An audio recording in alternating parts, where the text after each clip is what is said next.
And then once they're approved, you get a copy of their paperwork that keep in a file, so we know who our FFL people are. Your dad's house had how much damage to it? Mm-hmm. Your dad's house had how much damage to it? Yeah.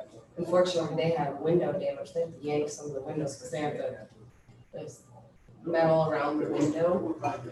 It's thicker than what ours was, and so there's damage to the. You got the damage to it. They get a new trampoline? Huh? Did they get a new trampoline? Did they? Yeah. Close enough, yeah. I'll call. It's funny. Funny.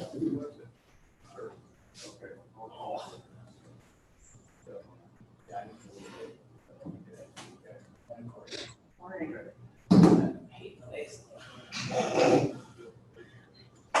I can't say metal around the It's a window. beautiful day outside. Well, it is, Ours but, was. It's not a beautiful day inside, right? yeah, the alternative would be the wake up spoons. Okay. Close enough, yeah.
We drove out and we came in from White Sea right south, going out there, and then yesterday we came down to the north.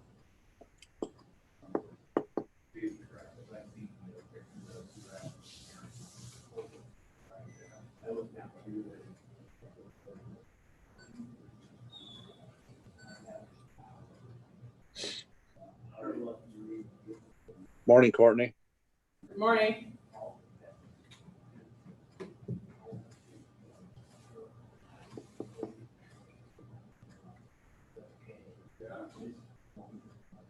There's a great bit standing up there. Now, doesn't that make sense to me that Springfield, are going over the pond? Yeah. You know, talked about that yesterday. I don't know how that went, it doesn't go around those green. It should be more aerodynamic. A car is. So.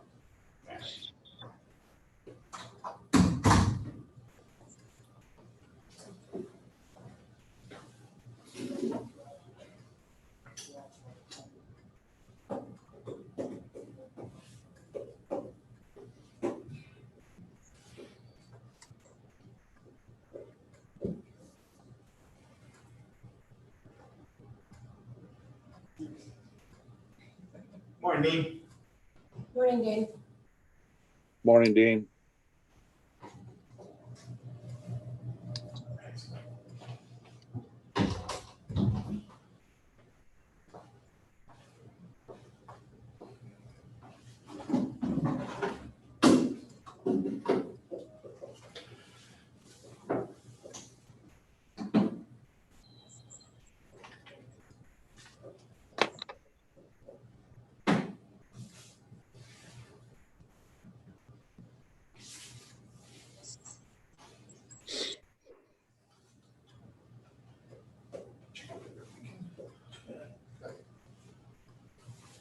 Yourself. Sometimes that's really good.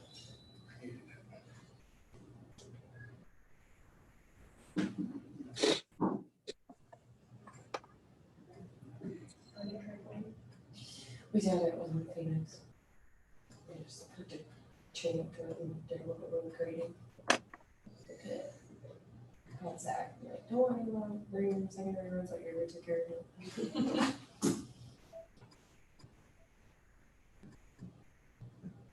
Should have kept going instead. You could have put out a section of times.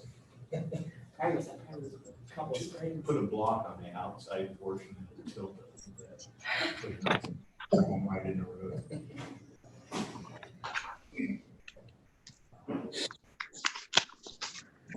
Morning, Neil. Good morning, everyone. Morning up. Carl, do you know that Dalton sent a link to Nate Summers? I reminded him this morning. So I assume he did. Okay. I haven't seen it yet. We'll dance around some other stuff a little bit. Not a lot to pick from. No, there isn't. There isn't. I seen that. All right, good morning, everybody. I think I'll call the meeting in order. We'll start off with the pledge of allegiance this morning. I pledge allegiance Allegiance to the flag of the United States of America and to the republic which stands one nation, under God, indivisible, with liberty and justice for all.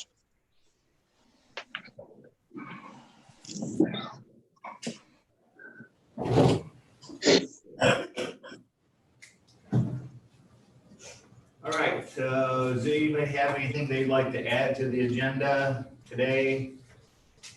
Courtney?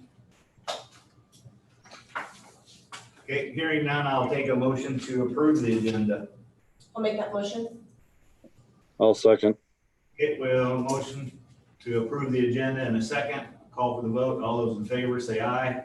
Aye. Aye. And opposed, motion carried. All right, the minutes of August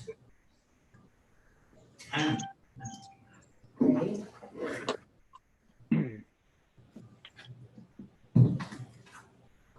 Everybody had a chance to read them over? I don't have it in front of me. One of the comments made was comments were heard from the public, and it involves the budget.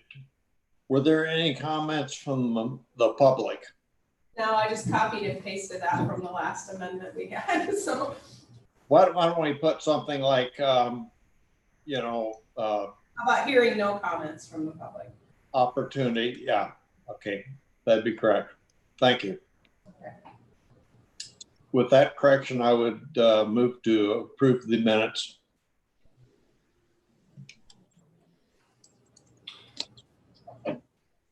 I'll second that. Okay, we have a motion and a second on the approval of the minutes for August 10th. Call for the vote. All those in favor say aye. Aye. Aye. And opposed? Motion carried. All right, the first thing up on the agenda today is Nathan Summers, a radio project building option. Nathan, good morning.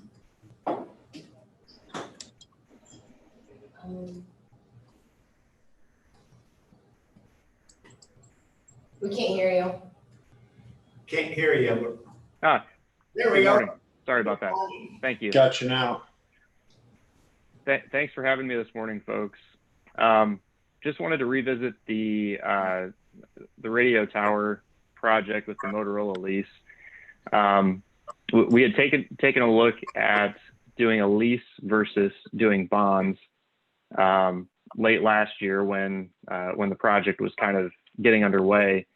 And at the time, we were seeing the terms of the lease were about even with the bond market. And so my advice to you at that point was to go ahead and go with the lease. It was going to be less hassle for you. You were going to be able to lock in rates where they were at the time. And that made a ton of sense to just go with the lease. In kind of revisiting things with coronavirus and everything that's gone on over the past few months, we've seen interest rates really kind of bottom out again. And so I ran a municipal bond analysis and found that if we're able to refinance out of the lease at this point, you'd probably be able to recognize some interest cost savings. part of that process, I'm still working with some of the folks with Motorola to determine what needs to be done to be able to pay off the lease early and to make sure there aren't any negative ramifications of paying off that lease early.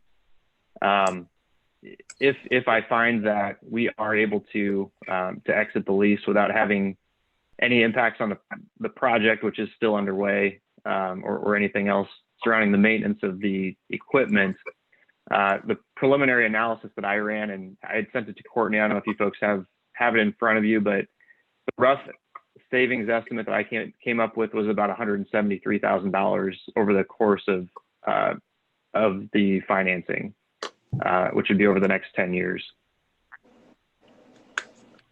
So I guess this morning I'm here to answer any questions that you have. Otherwise, if you'd like me to continue to pursue things with Motorola and explore the potential for refinancing, I'm happy to talk about any of the numbers that I had sent to Courtney. Go ahead. It appears that you're taking all the bond money up front and reinvesting in it. How certain are you of these investments? Is that the case? Yeah. So, well, what we'd be doing is you'd be borrowing funds through the bond market and then using the bond market funds to pay off the lease. So there wouldn't really be any reinvestment of any of the proceeds. The interest rates that you're looking at are estimates of where the bond market is right now. That'd be on page 6 of 6. You can see the yield column. Yields are currently very, very low. The nice thing is we could kind of begin to pursue it. You would need to set the date for public hearing and hold a public hearing on the debt, and we can kind of start the process. And if we see interest rates starting to spike up again, we can always pull the plug on it. But it's just kind of allowing yourself another avenue for experiencing those savings. Another question. I see our first payment on the lease to buy, our lease to purchase program is October 15th. Is that an issue? No, I don't believe so. You're probably going to wind up needing to make that payment even if we proceed with the refinancing. So you can go ahead and make that payment, and we can kind of continue to run the numbers dependent on the timeline. Okay. That shouldn't cause an issue.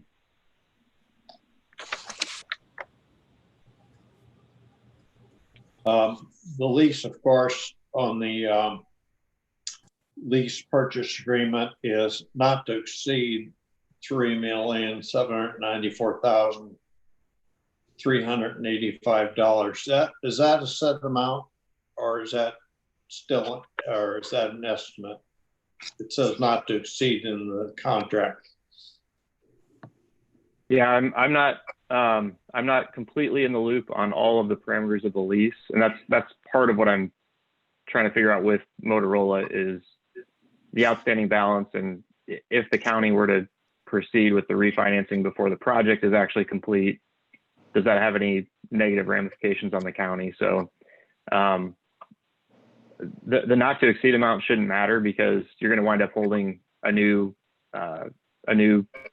public hearing for the new debt. So that amount would basically be reset for the bonds. Thank you. And we would not have to have a referendum on this, being this is essential purpose. Is that right? That's correct. Nathan? Okay. Correct. Yep. So Nathan, if I understand this, we're looking at, currently I think the lease is it like 2.68%? Is that one sheet that I have? But your net interest is 1.3. So that almost half the interest rate of what we would pay. Okay. That's correct. Yeah, that's what we're seeing right now. and like I said to Neil, that's all subject to change. Interest rates, as we know from pricing the bonds out last fall, interest rates go up and down, and that's kind of a snapshot of where we're at right now. Does this do anything to our credit going forward, Nathan? Does it in any way affect our bond rating and those kind of things? Yeah, it's probably not going to necessarily have a positive or negative impact on your bond rating as far as materially changing things.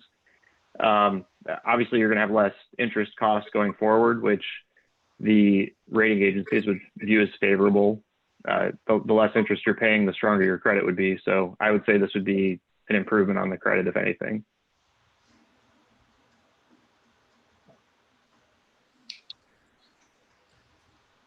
Well, I am in favor of you proceeding. The county would certainly like to save $173,000.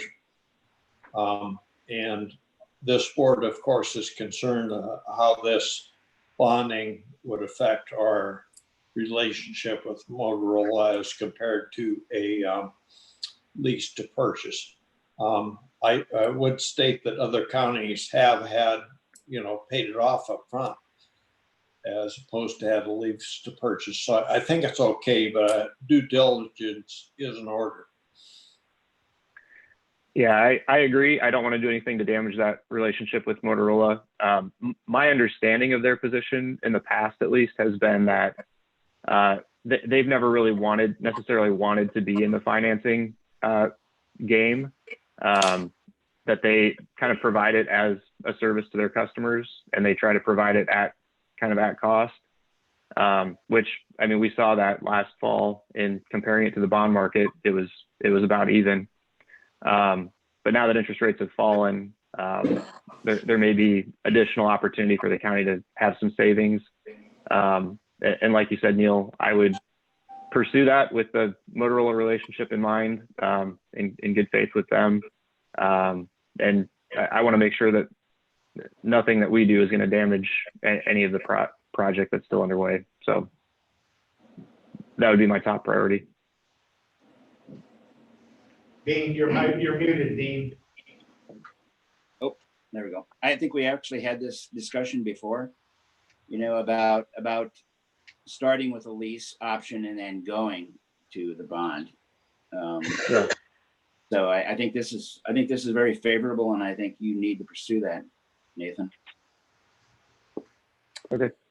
Yeah, I think we're on the right track, and I remember part of that conversation when we started, and Dean's correct. And I also remember visiting with a couple of guys from Motorola, and they have that lease option, but they really don't want to be a bank. So it's more favorable to them that they have cash in their pocket anyway. No, I agree. We need to pursue this.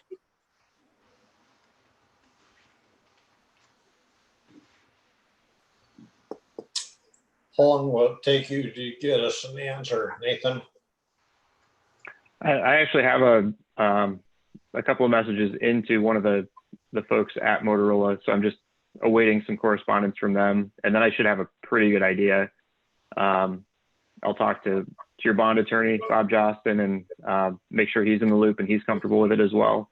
But otherwise, I would think within the next week or so, we should know kind of the ramifications and side effects of pursuing the refinancing. And so hopefully we'll be able to provide a report through Courtney to the board within the next week or so. Well, this is these are very good rates right now. Mm-hmm. Do you anticipate them moving at all, either one way or the other? Is this something that we're going to sit on for a while, or is it something that we want to pull the plug? Yeah, I mean, with where interest rates are right now, I would say moving forward along a reasonable timeline. I don't think we need to sprint to get into the market or anything like that. It looks like interest rates are currently pretty stable. They've shown in the last 6 months or so, especially, that they can be really dependent upon the news cycle and whatever coronavirus is doing, whatever it's doing to the economy. It's been really dependent on that. And so with as unstable as that situation is, I would say ordinarily I don't try to make interest rate projections. And I think the COVID stuff has made that even more difficult. So as far as where interest rates are right now, I would say right now it makes sense to proceed. And so that's kind of the path that I would recommend going down. If we see interest rates bumping up a little bit, we can certainly pump the brakes and wait for a clearing to price the bonds. But right now it looks favorable. Are investors still going to be out there with their current weather disaster that we had with some state and county and maybe some city local governments taking some building problems and those kind of things? Will those same investors, will they get full and they won't buy any more bonds? Do you think that could be an issue going forward here? I don't think so. These are general obligation bonds, so they're supported by an unlimited property tax levy. Investors typically see that as a very positive credit. And then on top of that, the county has a AA rating from S&P. And so those two factors combined, AA general obligation bonds, they're going to be investors for those all day. So that's not a concern at this point. It's some crazy time going on right now. It is, yeah. I wouldn't predict 10 minutes from now. So Nathan isn't giving us any investment advice, and I'm not going to either, but I do think it's the bonds are a safe haven for money right now.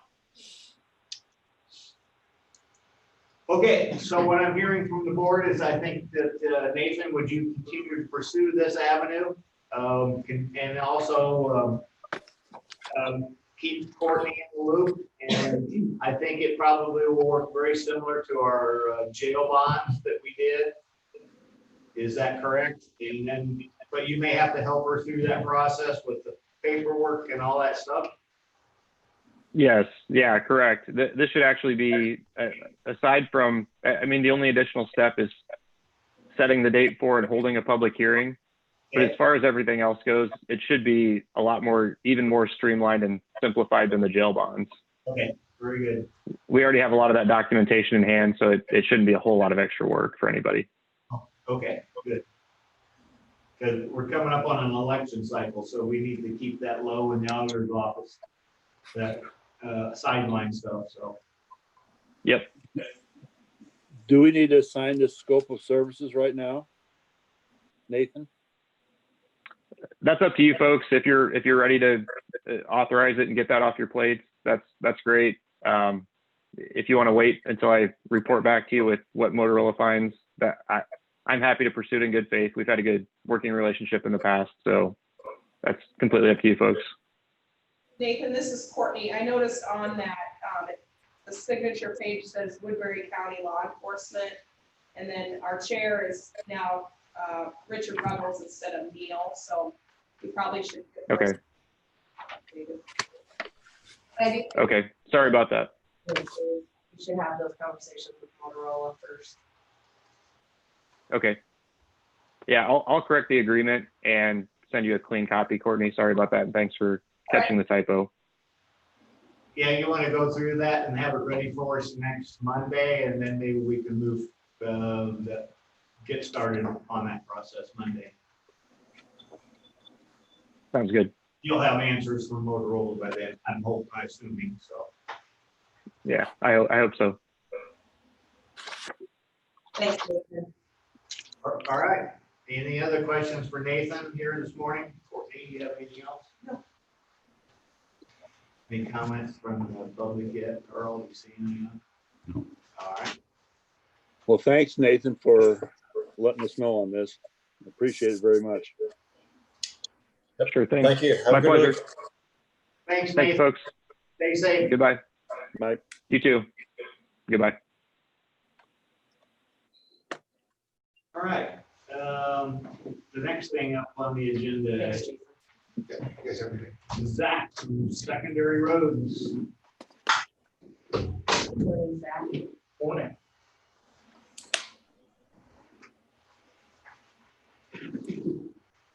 Couple things today. First thing is a gravel contract for production of the Finley pit. Actually had a schedule and we're able to start working on this gravel. The nice thing about that is we're able to see what they're producing before we enter in the contract.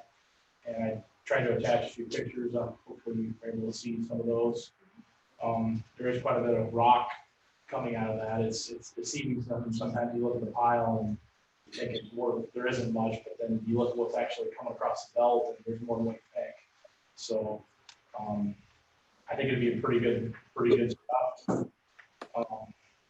Location wise, it's not too far. It is outside the county, but it's not too far outside the county. So we plan for gravel, and this is definitely within our budget and our confines for that. Is this pit is I'm correct me if I'm wrong, is it east of Auburn? And then north on the road to head towards Lytton? Just right up there a couple miles on the right. South, No, this is, Be south and west. southeast of Lake or southwest of Lake City is probably about the best way to Okay. describe it. Well, it's this south of 175, about a mile or two. help on transportation costs. It's better Quite a than bit, too. some of the others, yes.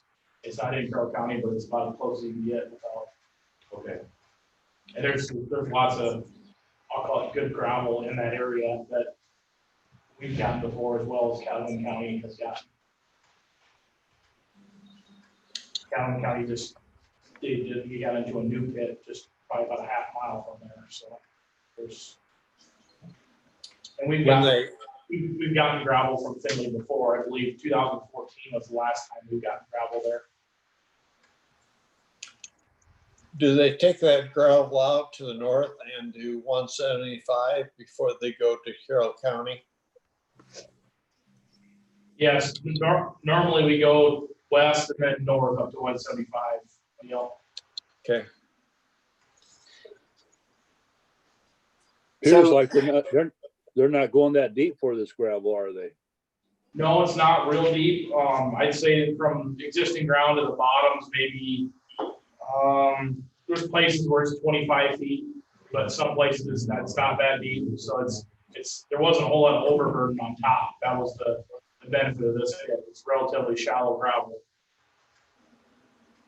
Believe it or not, they still have a pump running though, because they have water running in, even in this dry year. Zach, there's gravel available at the Reinhardt pit, correct?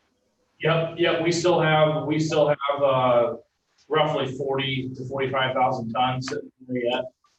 Basically, what this gravel is, and the stuff we produce in towing is looking out, having material ready for next year. We really gotten ahead of be able to gain some ground a little bit this year with the dry year we've had. We haven't had to maybe put quite so much down as we would in the past. So we're trying to, I guess, kind of stay ahead of the cart a little bit and try to, I guess, be prepared as we move forward. But there is some unsold. There at the is. Reinhardt pit, correct? There is. This is actually, I think, a little bit cheaper, and I think it's better material. All right. I mean, that it would appear to me that the Reinhardt pit would be closer, than this. It is. You're correct. Looking at the amount of rock and the binder material in it, this has higher some of that binder material, the fines that Reinhardt had in it. Okay. I think it's going to be pretty decent stuff. Well, and a lot of it depends upon the production of it, if they got it produced or not, or are capable of producing in time for us. Right, they're in there working right now because they're ahead of schedule. If we didn't take this gravel, someone else would. Basically, what it boils down to. So A lot of times we do a contract before they start producing. In this case, they actually started beforehand because there's a lot of people that have been holding back a little bit on what they're not sure what they want to do. And they've had some produced, but I think we're sitting at a spot where this material would fit very well with what we're trying to get accomplished. Well, it looks like very good material to me from the photos you sent us.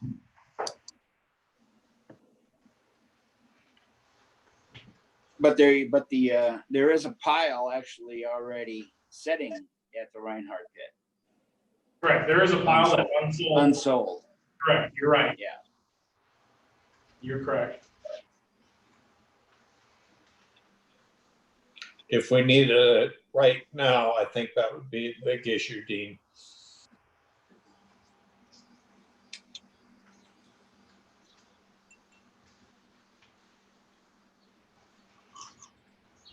Okay.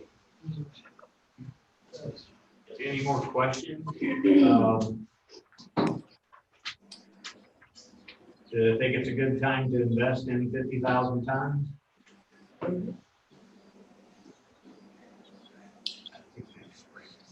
I like everything about it except one thing, and that we aren't getting any competitive bids.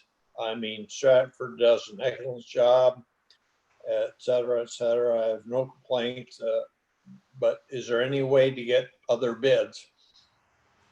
Well, they have the lease on this ground, so at this site, you really be hard to get a competitive bid. The best competitive bid I can give you would be the material we're getting from Hallett's out of Wall Lake is $7.50 a ton, and I'd say this is a very comparable material to that.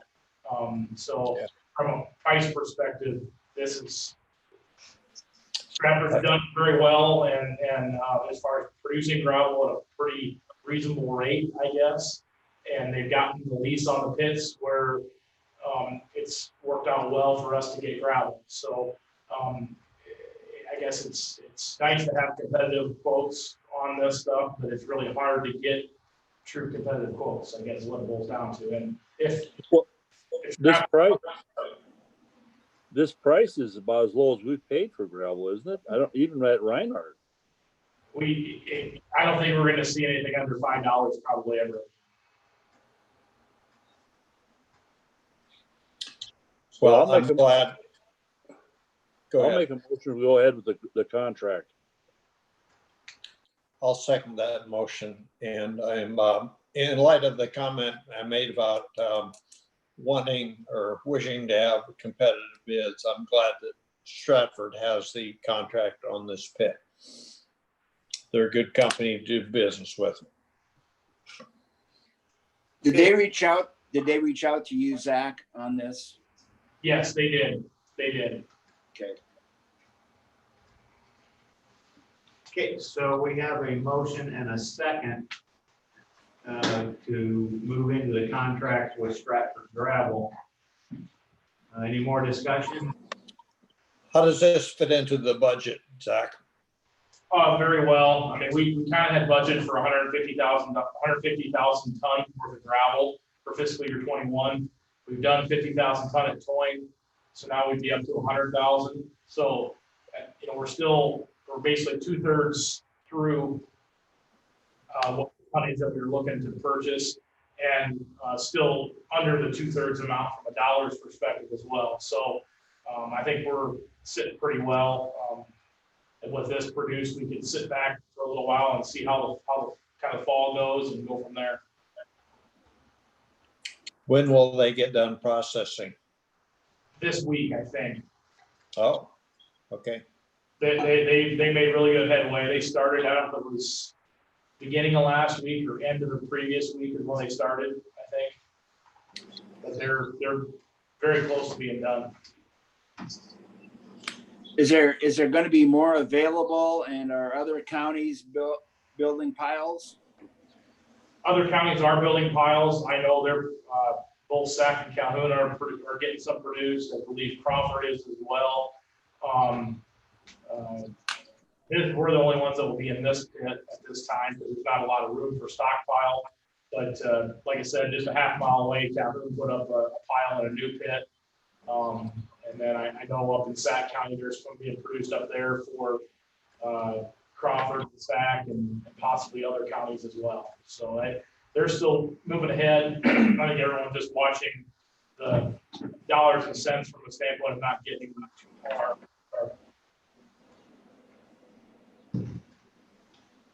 So do you think there'll be more available at this price?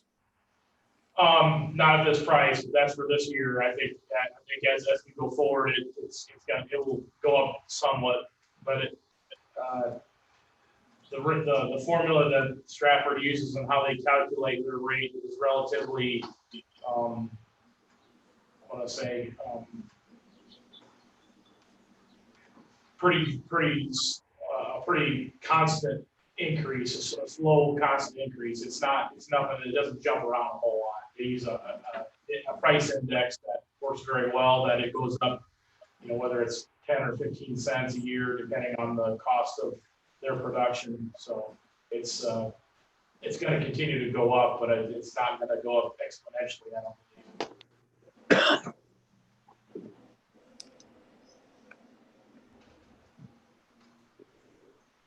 All right, any more questions, comments?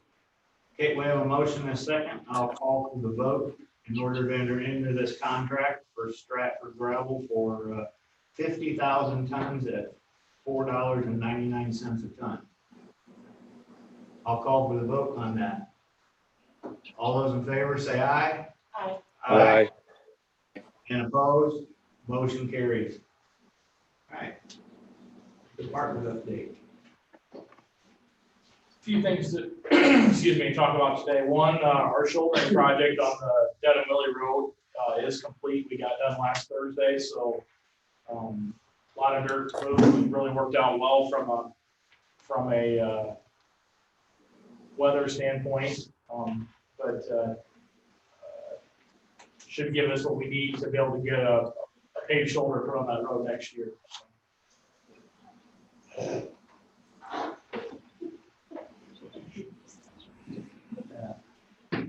I was gonna ask you real quick, nothing happened with all that rain that we got before there was an actual standing of grass on that dirt, was there? No, it really didn't, nothing really washed out. We did end up replacing or fixing about 3 pipes on that road. I saw that on We were doing it. 230, I think. We did a couple across the road. We did a couple extensions that were put on back, I don't know, 30, 40 years ago, whatever it was, that were falling apart while we were doing this, and really kind of worked out well. The rain didn't seem to bother too much, so hopefully that actually helped us get some grass growing. Your staff did an amazing job. It's kind of it's a tough one to work on from a safety standpoint. Those hills are people pop up on you pretty quick, so. I might have remembered that a few times. Okay, anything else? Yes, a couple of things. Patching wise, we do have a contractor working down by Manning doing some patching for us on the B plant road, and they're actually doing a little bit on the LCO, that first mile. There are some pretty nasty patches down there, nasty joints that really small patches, but a lot of them. So we're working with the contractor to get some of those done. And then we're going to come back and do some more ourselves, not in that location, but in other areas. There's a few places throughout the county we need to get some done, and then a few more up towards the Litterdale area, north of Litterdale, that are really starting to show their face a little bit. So we're hoping to get on those within the next couple of weeks here. Another item is, if you remember back in January, I believe it was, we talked about Drain 93. There was some tile damage done on an adjacent parcel that a contractor fixed that we needed to go ahead for, and we're trying to recoup some of those funds from the previous owner or the current owner or the farm manager. There's been some headway on that.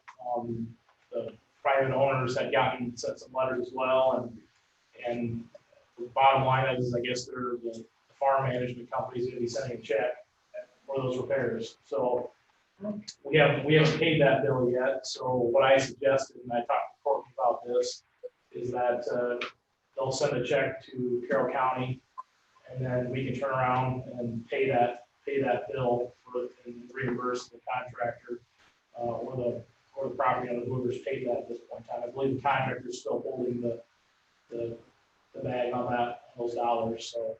But as soon as I get that check, I'll get it to Courtney for her to deposit into drain 93, and, or for drain 93, I should say, and go from there. But thought that was, I don't see that very often, but I'm glad that it's working out. So. Didn't see it going that way.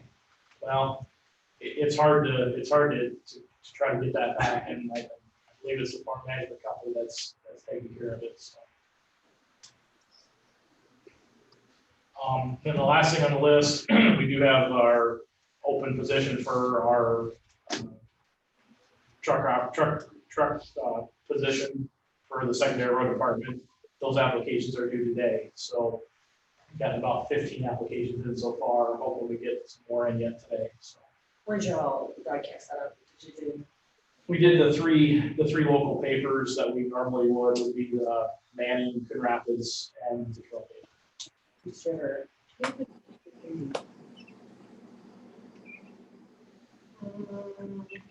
We used Indeed. I thought we did. We thought about it, but from a local standpoint, where people generally come from, it seems like we don't get a whole lot of interest outside of the county. There were ones, and even ones that are outside, they seem to find. We had one application from someone from California that's moving back. So even with our local stuff, people still find that. So Somebody sees it and steps up to someone else. right. So I guess I think it's just a changing of the time. We're not seeing as many applications as what we used to when it comes to with everything going on the way things are. So. Do we have some hiring for September? Yeah. That's what this Changing starts. That's what this position really. I mean, it isn't to get replaced by this person, but that started the chain of events for this person to come on. So. Zach, did you say how many applicants you had? 15 so far, Gene. 15? Yep. Okay. It's due today too, so there'll probably be some stragglers.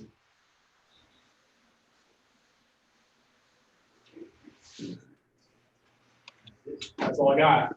All right. That sounds like a good number of applicants, I will say that. Yeah. It's not bad. I mean, I think last time, I think they had closer to 30.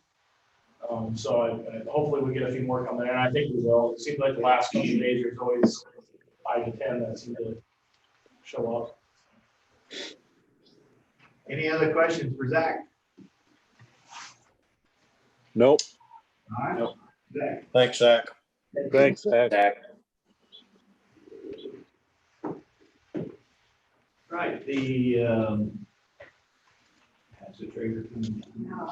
okay, the fiscal year 20 treasurer semi-annual report. Okay, we do this twice a year. So the treasurer prepares this report and then sends it to me, and I verify her numbers with mine, make sure everything matches. And I've done that and everything ties. I didn't see anything that stood out to me, but it's being put on the agenda for approval by the board, and we will publish it in the papers like we are required to do. So, like I said, I didn't see anything that stood out to me significantly. But you can see it does report all the funds. So, the ending balance is a little, obviously there's definitely funds in there that we don't touch as far as spending. But anybody Well, have on it or? Any questions? I was glad to see where the health insurance balance is at. Yep. That's come back. Yeah, we did dip down pretty good there about 18 months ago. And now I like the position where it's at, so. Yeah. There's no other questions. I'll go ahead and make a motion to approve the fiscal year 20 treasurer semi-annual report. We have a motion, have a second? I'll second it. Okay, we have a motion and a second. We'll call for the vote. All those in favor say aye. Aye. Unopposed, motion carries. All right, the fiscal year annual, fiscal year 20 annual financial report. Yeah, otherwise known as, we'll call it the cash report. So this is kind of along the same lines of what we just talked about, except this is for the whole year. And this is an auditor's report. So we're required to file this with the Department of Management every year. Once we get started on the audit, they'll help us prepare what's called the GAAP report, and that takes into account accruals and things like that. But this report actually shows what was spent and what is left versus what we budgeted. So that first page of the report is where a lot of the information I use is. So you can see the variations of what we budgeted for versus what either came in as far as revenues or went out as expenses. And you can see the total ending fund balance is 17 million. That's a little misleading because a lot of that money is bond revenue, you know, for the jail project. I was gonna make that comment. This report's kind of a little different than normal. You know, and it reflects in the restricted, you know, fund balance gets broke out now between restricted and unassigned. Unassigned is 3 million. That is like your general basic, your supplemental fund. And then the restricted is going to be roads and the bond money and local options that only can be spent on certain items. So I thought the report looked good. It's kind of hard to judge. You know, we budgeted 11.5 million in capital projects. Well, that was for the jail project, and obviously it's not done yet. We only spent 3 million, so those numbers are going to be kind of off. But in the funds we use on a regular basis, I thought they looked really good. Does anybody have any questions on the cash report? Does this report also need to be published? Yes. Okay. Yeah, just the top page of the report gets published. Right.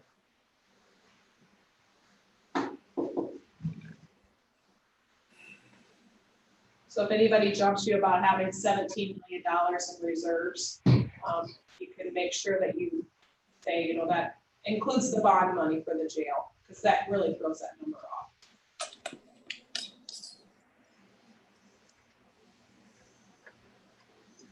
Yeah, 14 of it's in the street. Yeah. So, okay, any more questions?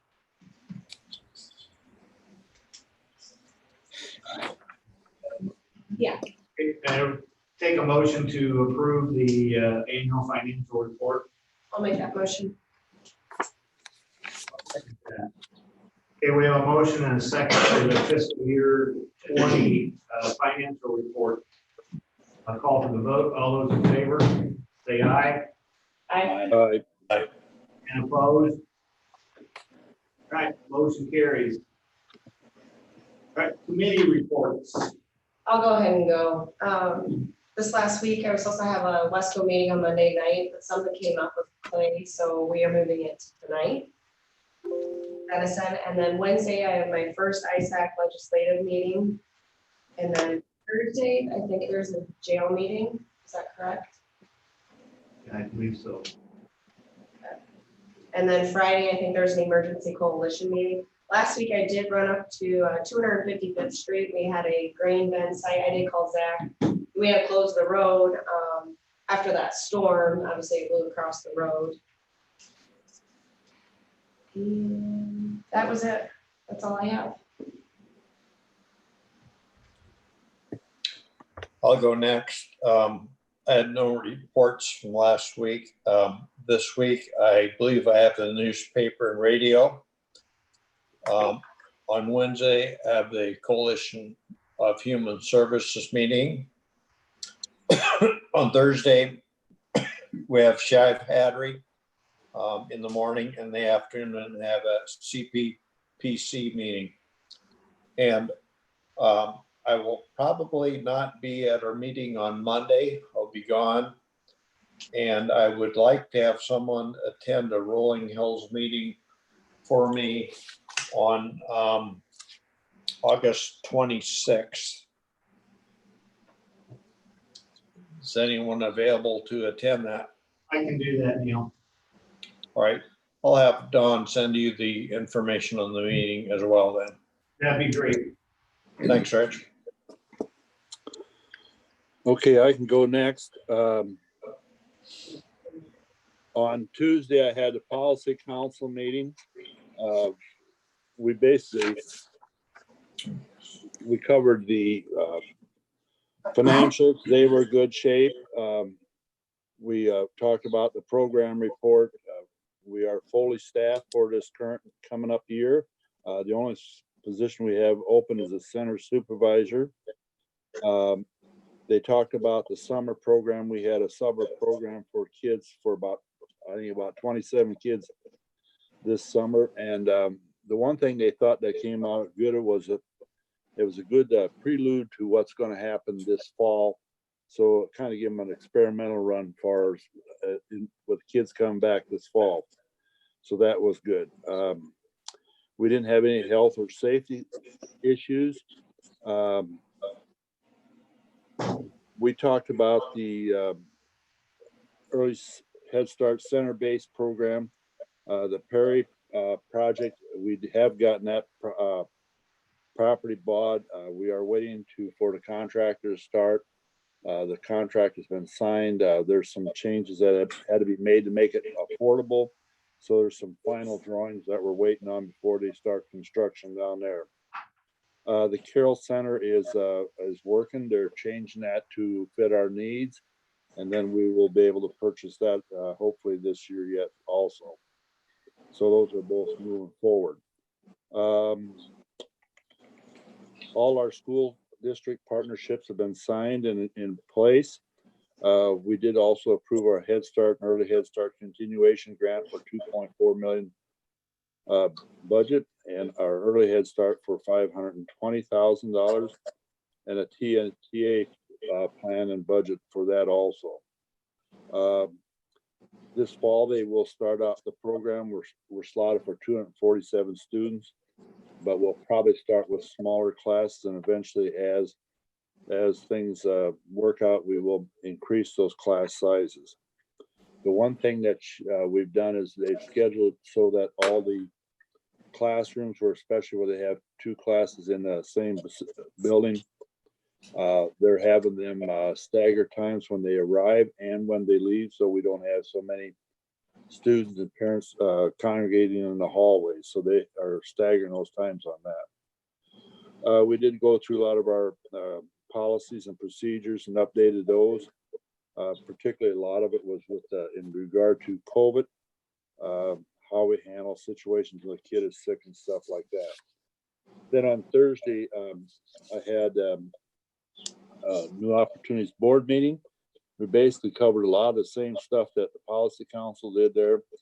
We approved our financials for the, and one of the things that we was discussed was that with this COVID, and there's been a lot of need for food banks, that actually it's been real impressive the amount of donations and stuff that we've gotten in there. And for the year right now, our local funding is up at 105%, where we're only at 75% of our budget. Let's see, what else do we cover? We did an update on COVID-19 through the whole community, through our agency. We've had some people that have had family members that have had it, but we've went through that very well, and we haven't had any major issues as far as in the center itself. Let's see. I think that was about it. We basically covered the same things that we did at the Policy Council. And there again, proved the continuation grant. This week I have a meeting. Rich and I have a meeting with Chad in regard to the family, in regard to our general assistance later on this morning.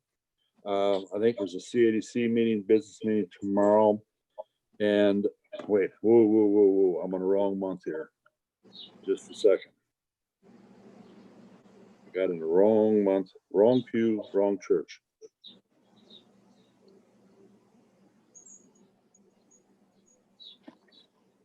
Ain't that something when you get? Okay. There's a CADC meeting on Tuesday, and then on Thursday there is also I think we got our jail meeting thing, and then on Friday we'll have a Yes Center board meeting, and that is my week for this next week. I can go next.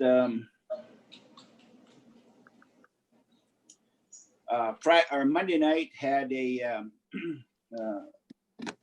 attended the conservation board meeting. Freddie from Region 12 was there to report on the REAP applications, and there was only one, and it was for the city of Coon Rapids, $700,000 application for trail expansion. The next item was the new park technician, Luke Davison, lives in Manning, and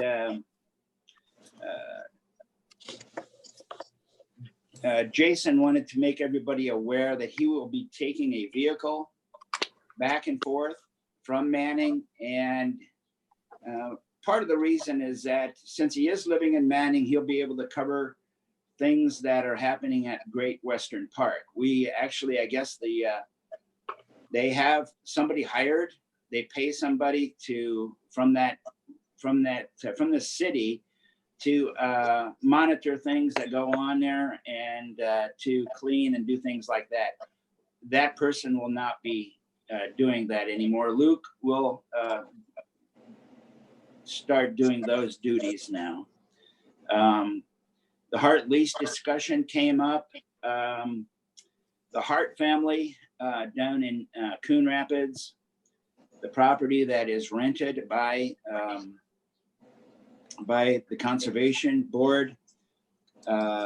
There's going to be some discussion about the rent, some of the upkeep of that property. There's being Dick is not basically in overseeing that anymore. There must be a conservatorship that the kids are getting involved in this, and there's some questions about that property. So that's an ongoing thing. There's discussion on the Swan Lake drawdown pump. This has been going on for several years to be able to draw the lake down, Swan Lake, at different times to help the fisheries. And so there's an expense with that, and they're looking at what is going to be the best option to do. Whether they bring in, in the past, what they've done is they just brought in a pump, a huge diesel generated pump to pump the water. Whether or not they're going to continue to do that or have a more permanent solution to that. The East Shelter update, the initial plumbing is in, the floors are poured, and it's ready to start framing. So with this good weather, I'm sure they're going to progress along pretty well there. The old business, the Breda Depot project is complete. Looks very nice. It was definitely a improvement over what was there. There's still a few more things to do, but for the most part, it is completed. Great Western Park is going to be getting fiber optic service out to the park, and it's very generous of Manning to dig fiber out to the park. So they're at no cost. So that'll be a good project completed. That was Monday night. I basically didn't have anything more for the week, except talking several times with Sarah Anderson on COVID-19 and the storm we had on Monday night. And everyone got an email on that as far as the disaster assistance. There really wasn't much I got a couple calls on it, but mostly what they were crop damage. And Farm Service Agency will take care of that with the proposed declaration from the governor on the $3.99 billion. 3.77 billion will go to agriculture, with the balance going to low income assistance for housing and for people to get back on their feet from this disaster. I think the maximum that they can apply for is $5,000. So we don't have anything in Carroll County unless somebody has heard anything, but I think hasn't been enough real physical damage. I think the threshold is $99,000 for the county. If there's $99,000 worth of damage, then we could apply, and there hasn't been anything close to that. So this week, let's see here. I guess I basically have the jail meeting on Thursday and the Emergency Coalition meeting on Friday. That's my week. Hey, Dean, the crop damage, I get, what is that piece that the governor, what does that piece include that's going to be spent on crop damage? Do you know? I was gonna have Sarah ask those questions. I know the eastern part of the county, the crops are a lot flatter than this side. But I don't know what that crop money in that federal disaster is for. I don't know how it's divvied out. I don't know why it's divvied out.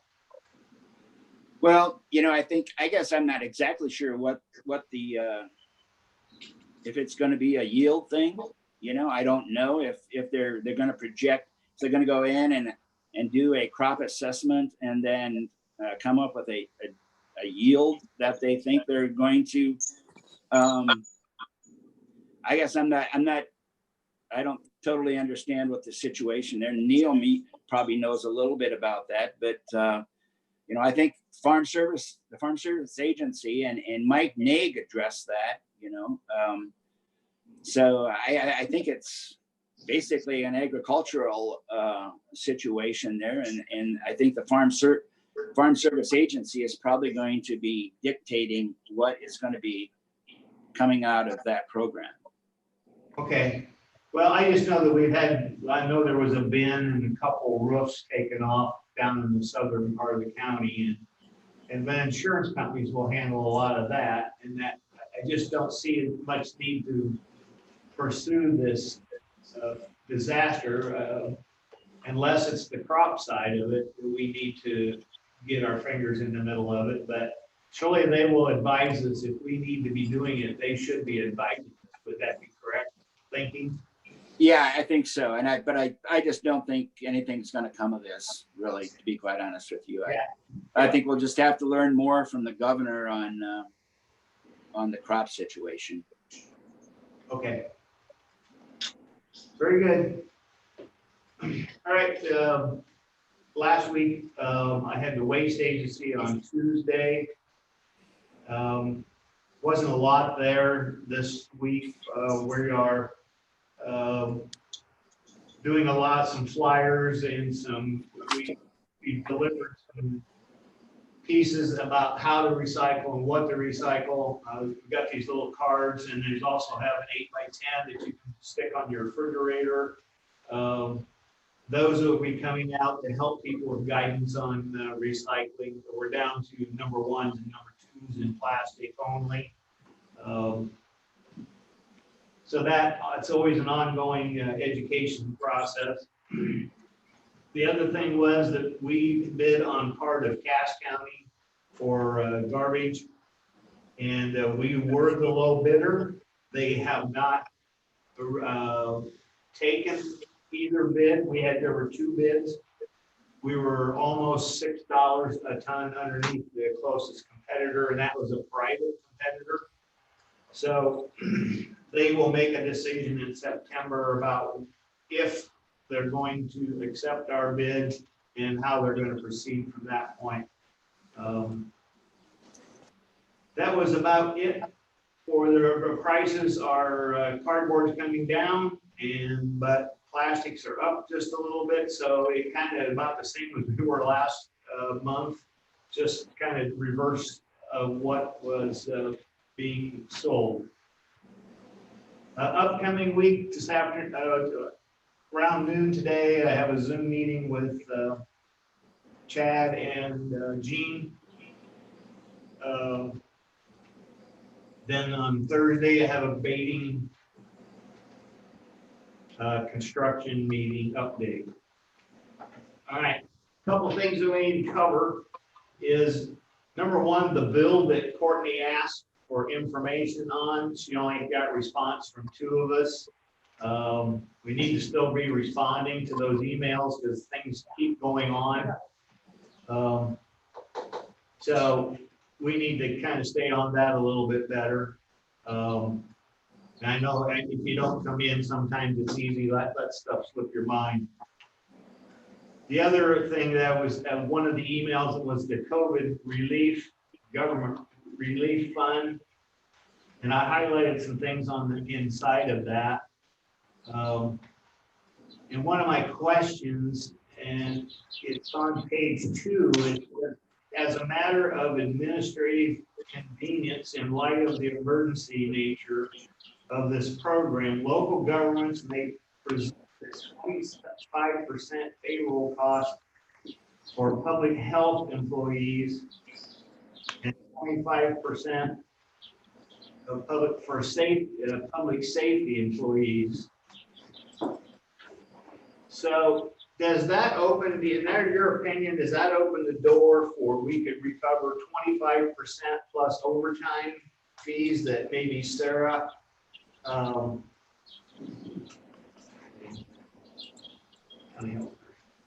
Megan, or the St. Anthony's? Sarah and Sarah.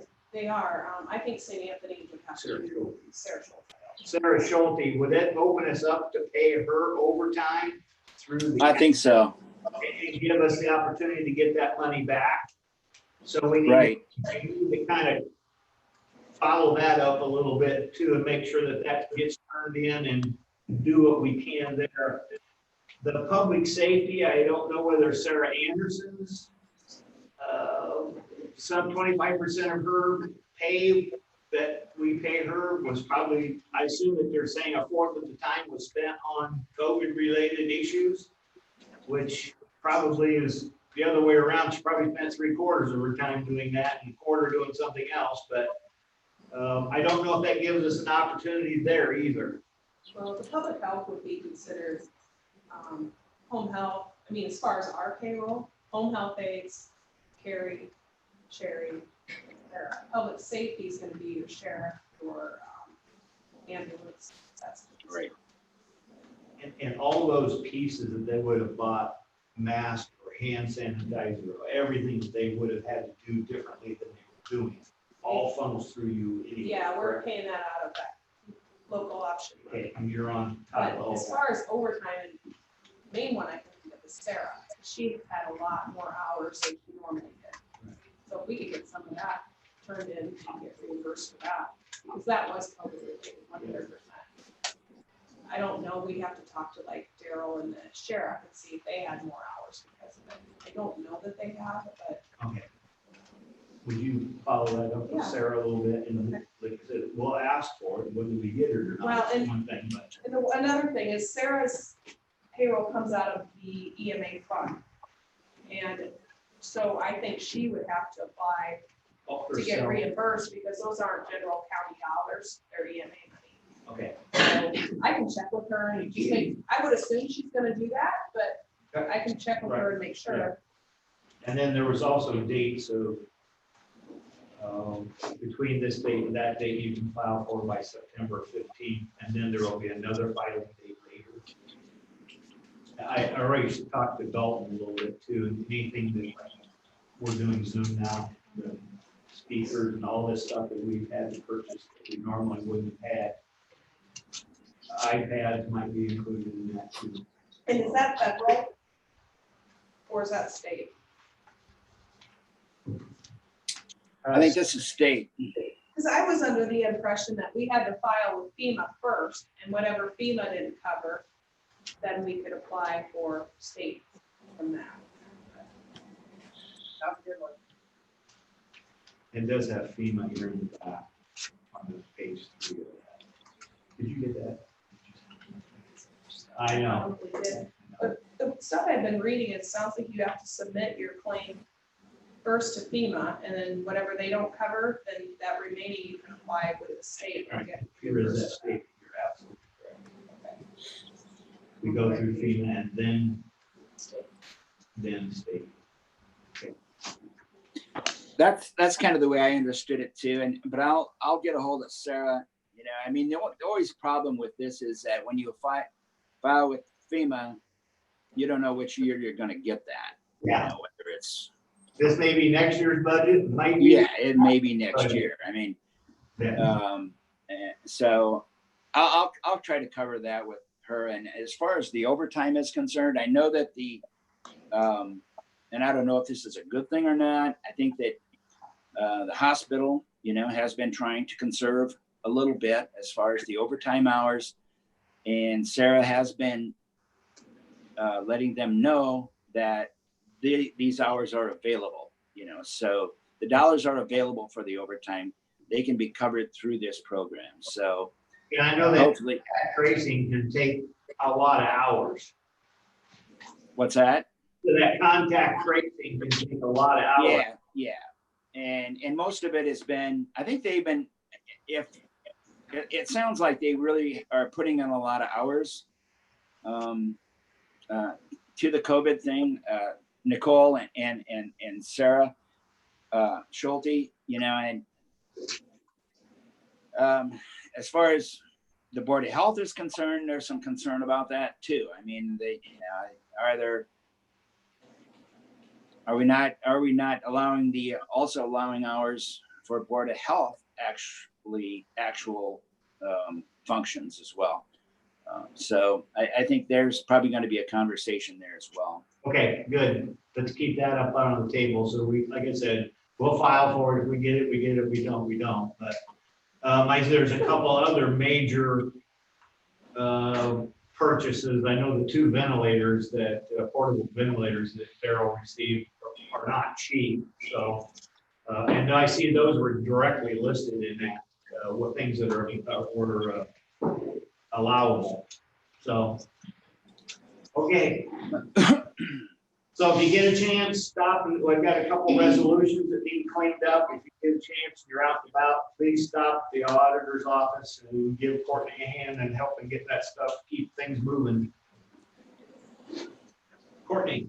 I sent out an email. It was regarding the Rolling Hills, or not Rolling Hills, sorry, North Raccoon watershed. Wanting the county to do a resolution, and then they kind of backed that up and said, maybe we just need to do a letter of support. So I was going to make it an agenda item, but I didn't hear from anybody. Does that need to be an agenda item next week, or? I'll get back to you on that, Courtney. Okay. I was going to do some follow-up on that as well. Sounds good. Okay, any comments from online? No comments. With that, I'll go ahead and make a motion that we adjourn. I'll second that. There'll be a motion and a second for adjournment. Call for vote. All those in favor say aye. Aye. Opposed, motion carries. Take care, everybody.